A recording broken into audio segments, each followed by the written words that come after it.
KaraokeBooks. Emma. Written by Jane Austen. Audiobook. Chapter 45. Emma's pensive meditations, as she walked home, were not interrupted, but on entering the parlor, she found those who must rouse her. Mr. Knightley and Harriet had arrived during her absence, and were sitting with her father. Mr. Knightley immediately got up, and in a manner decidedly graver than usual, said, "I would not go away without seeing you, but I have no time to spare, and therefore must now be gone directly. I am going to London, to spend a few days with John and Isabella. Have you anything to send or say, besides the love, which nobody carries?" "Nothing at all." "But is not this a sudden scheme?" "Yes, rather. I have been thinking of it some little time." Emma was sure he had not forgiven her, he looked unlike himself. Time, however, she thought, would tell him that they ought to be friends again. While he stood, as if meaning to go, but not going, her father began his inquiries. "Well, my dear, and did you get there safely? And how did you find my worthy old friend and her daughter? I dare say they must have been very much obliged to you for coming. Dear Emma has been to call on Mrs. Dodd and Miss Bates, Mr. Knightley, as I told you before. She is always so attentive to them." Emma's color was heightened by this unjust praise, and with a smile, and shake of the head, which spoke much, she looked at Mr. Knightley.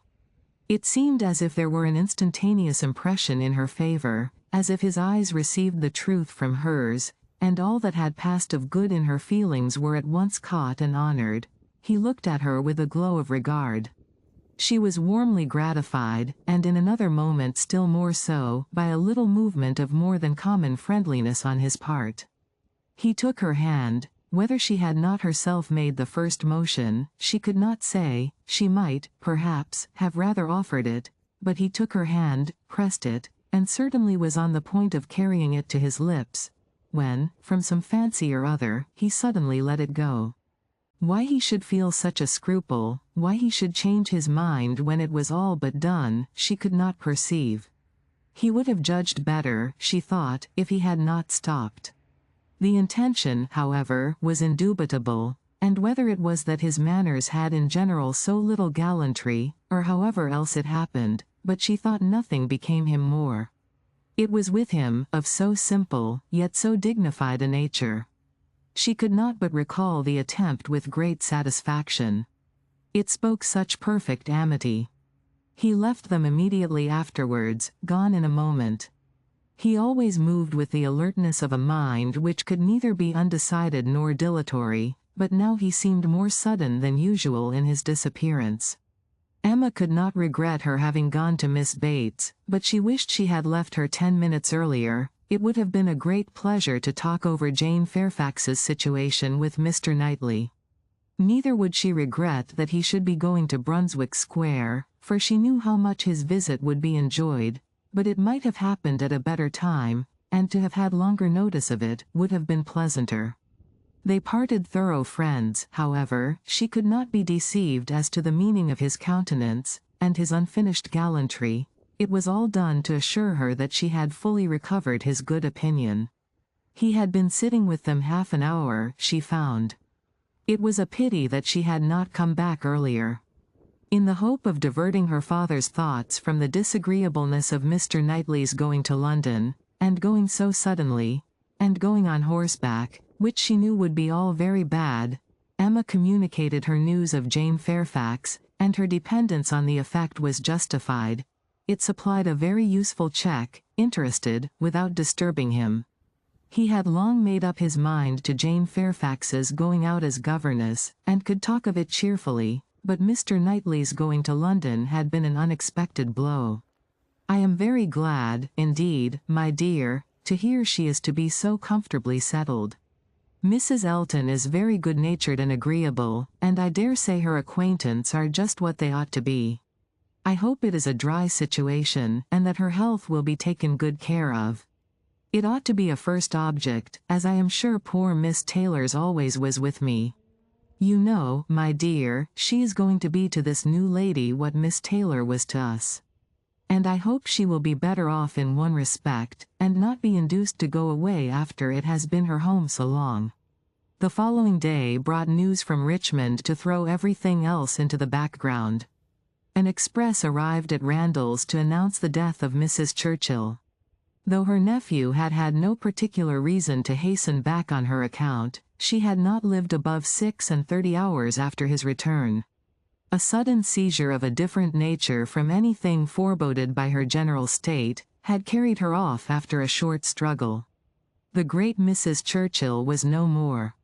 It was felt as such things must be felt. Every body had a degree of gravity and sorrow, tenderness towards the departed, solicitude for the surviving friends, and, in a reasonable time, curiosity to know where she would be buried. Goldsmith tells us that when lovely woman stoops to folly, she has nothing to do but to die, and when she stoops to be disagreeable, it is equally to be recommended as a clearer of ill fame. Mrs. Churchill, after being disliked at least 25 years, was now spoken of with compassionate allowances. In one point she was fully justified. She had never been admitted before to be seriously ill. The event acquitted her of all the fancifulness and all the selfishness of imaginary complaints. Poor Mrs. Churchill! No doubt she had been suffering a great deal, more than any body had ever supposed, and continual pain would try the temper. It was a sad event, a great shock. With all her faults, what would Mr. Churchill do without her? Mr. Churchill's loss would be dreadful indeed. Mr. Churchill would never get over it. Even Mr. Weston shook his head and looked solemn, and said, "Ah, poor woman," who would have thought it, and resolved, that his mourning should be as handsome as possible, and his wife sat sighing and moralizing over her broad hems with a commiseration and good sense, true and steady. How it would affect Frank was among the earliest thoughts of both. It was also a very early speculation with Emma. The character of Mrs. Churchill, the grief of her husband, her mind glanced over them both with awe and compassion, and then rested with lightened feelings on how Frank might be affected by the event, how benefited, how freed. She saw in a moment all the possible good. Now, an attachment to Harriet Smith would have nothing to encounter. Mr. Churchill, independent of his wife, was feared by nobody, an easy, guidable man, to be persuaded into anything by his nephew.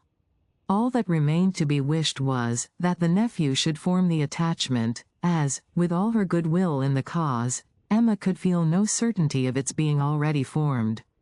Harriet behaved extremely well on the occasion, with great self-command. Whatever she might feel of brighter hope, she betrayed nothing. Emma was gratified to observe such a proof in her of strengthened character, and refrained from any illusion that might endanger its maintenance. They spoke, therefore, of Mrs. Churchill's death with mutual forbearance. Short letters from Frank were received at Randalls, communicating all that was immediately important of their state and plans. Mr. Churchill was better than could be expected, and their first removal, on the departure of the funeral for Yorkshire, was to be to the house of a very old friend in Windsor, to whom Mr. Churchill had been promising a visit the last 10 years. At present, there was nothing to be done for Harriet. Good wishes for the future were all that could yet be possible on Emma's side. It was a more pressing concern to show attention to Jane Fairfax, whose prospects were closing, while Harriet's opened, and whose engagements now allowed of no delay in anyone at Highbury, who wished to show her kindness, and with Emma it was grown into a first wish. She had scarcely a stronger regret than for her past coldness, and the person, whom she had been so many months neglecting, was now the very one on whom she would have lavished every distinction of regard or sympathy. She wanted to be of use to her, wanted to show a value for her society, and testify respect and consideration. She resolved to prevail on her to spend a day at Hartfield. A note was written to urge it. The invitation was refused, and by a verbal message. Miss Fairfax was not well enough to write, and when Mr. Perry called at Hartfield, the same morning, it appeared that she was so much indisposed as to have been visited, though against her own consent, by himself, and that she was suffering under severe headaches, and a nervous fever to a degree, which made him doubt the possibility of her going to Mrs. Smallridge's at the time proposed. Her health seemed for the moment completely deranged, appetite quite gone, and though there were no absolutely alarming symptoms, nothing touching the pulmonary complaint, which was the standing apprehension of the family, Mr. Perry was uneasy about her. He thought she had undertaken more than she was equal to, and that she felt it so herself, though she would not own it. Her spirits seemed overcome. Her present home, he could not but observe, was unfavorable to a nervous disorder. Confined always to one room, he could have wished it otherwise, and her good aunt, though his very old friend, he must acknowledge to be not the best companion for an invalid of that description. Her care and attention could not be questioned, they were, in fact, only too great. He very much feared that Miss Fairfax derived more evil than good from them. Emma listened with the warmest concern, grieved for her more and more, and looked around eager to discover some way of being useful.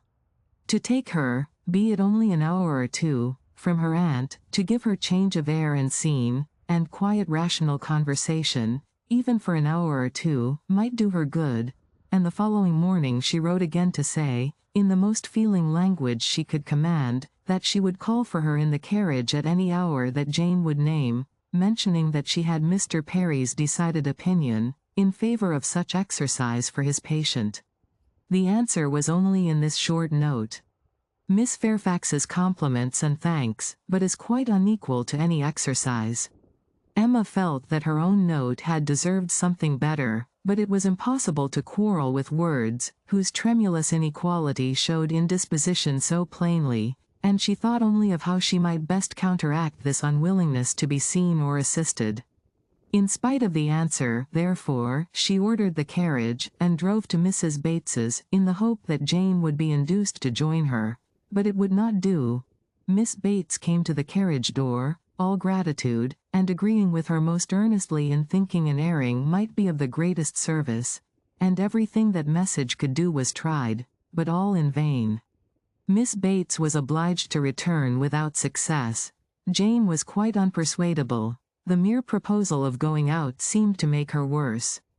Emma wished she could have seen her and tried her own powers, but, almost before she could hint the wish, Miss Bates made it appear that she had promised her niece on no account to let Miss Woodhouse in. Indeed, the truth was, that poor dear Jane could not bear to see anybody at all. Mrs. Elton, indeed, could not be denied, and Mrs. Cole had made such a point, and Mrs. Perry had said so much, but, except them, Jane would really see nobody. Emma did not want to be classed with the Mrs. Eltons, the Mrs. Perrys, and the Mrs. Coles, who would force themselves anywhere. Neither could she feel any right of preference herself. She submitted, therefore, and only questioned Miss Bates farther as to her niece's appetite and diet, which she longed to be able to assist. On that subject poor Miss Bates was very unhappy, and very communicative. Jane would hardly eat anything. Mr. Perry recommended nourishing food, but everything they could command, and never had anybody such good neighbors, was distasteful. Emma, on reaching home, called the housekeeper directly, to an examination of her stores, and some arrowroot of very superior quality was speedily dispatched to Miss Bates with a most friendly note. In half an hour the arrowroot was returned, with 1,000 thanks from Miss Bates, but dear Jane would not be satisfied without its being sent back. It was a thing she could not take, and, moreover, she insisted on her saying, that she was not at all in want of anything. When Emma afterwards heard that Jane Fairfax had been seen wandering about the meadows, at some distance from Highbury, on the afternoon of the very day on which she had, under the plea of being unequal to any exercise, so peremptorily refused to go out with her in the carriage, she could have no doubt, putting everything together, that Jane was resolved to receive no kindness from her. She was sorry, very sorry. Her heart was grieved for a state which seemed but the more pitiable from this sort of irritation of spirits, inconsistency of action, and inequality of powers, and it mortified her that she was given so little credit for proper feeling, or esteemed so little worthy as a friend. But she had the consolation of knowing that her intentions were good, and of being able to say to herself, that could Mr. Knightley have been privy to all her attempts of assisting Jane Fairfax, could he even have seen into her heart, he would not, on this occasion, have found anything to reprove. If you liked what you heard, please subscribe to the channel.